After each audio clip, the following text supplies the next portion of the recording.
نحمدہ و نصلی علی رسول الکریم۔ ایک حدیث میں رسول اللہ صلی اللہ علیہ وآلہ وسلم ارشاد فرماتے ہیں کہ 6 آدمی ایسے ہیں جن پر میں نے لعنت بھیجی ہے اور اللہ تعالیٰ نے بھی ان پر لعنت کی ہے، اور ہر نبی مستجاب الدعوات ہوتا ہے، وہ 6 آدمی ہیں۔ نمبر 1، اللہ کی کتاب میں زیادتی کرنے والا۔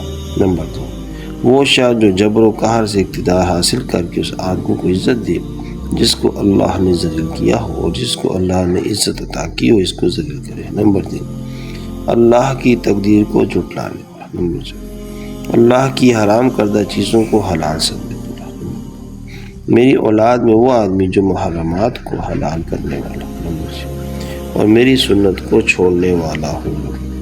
ایک اور حدیث میں آپ صلی اللہ علیہ وسلم نے فرمایا، لعن اللہ الناظر والمنظور الیہ، جو کوئی نامحرم پر بری نظر ڈالے اور جس کے اوپر نظر ڈالے، دونوں پر اللہ تعالیٰ لعنت فرمائے۔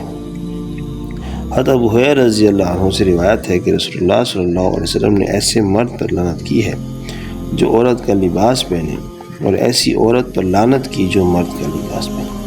حضرت عائشہ رضی اللہ عنہ سے کسی نے عرض کیا کہ ایک عورت مردانہ جوتا پہنتی ہے۔ حضرت عائشہ رضی اللہ عنہ نے فرمایا کہ اللہ کے رسول صلی اللہ علیہ وسلم نے ایسی عورت پر لعنت کی ہے جو مردوں کے طور طریقے اختیار کرے۔ حضرت ابن عباس رضی اللہ عنہ سے روایت ہے کہ رسول اللہ صلی اللہ علیہ وسلم نے لعنت کی ان مردوں پر جو عورتوں کی طرح شکل و صورت بنا کر ہجڑے بنے، اور لعنت کی ان عورتوں پر جو شکل و صورت میں مردانہ پن اختیار کریں، اور ارشاد فرمایا کہ ان کو اپنے گھروں سے نکال دو۔ بخاری شریف میں ہے کہ حضرت عبداللہ بن مسعود رضی اللہ عنہ نے فرمایا کہ اللہ کی لعنت ہو گودنے والیوں پر اور گدوانے والیوں پر، اور جو آبرو یعنی بوؤں کے بال چنتی ہیں تاکہ بوئیں باریک ہو جائیں، اور خدا کی لعنت ہو ان عورتوں پر جو حسن کے لیے دانتوں کے درمیان کشادگی کرتی ہیں اور جو اللہ کی خلقت کو بدلنے والی ہیں۔ اللہ تعالیٰ مجھے اور آپ کو صحیح اسلام پر عمل کرنے کی توفیق عطا فرمائے۔ جزاک اللہ خیرا۔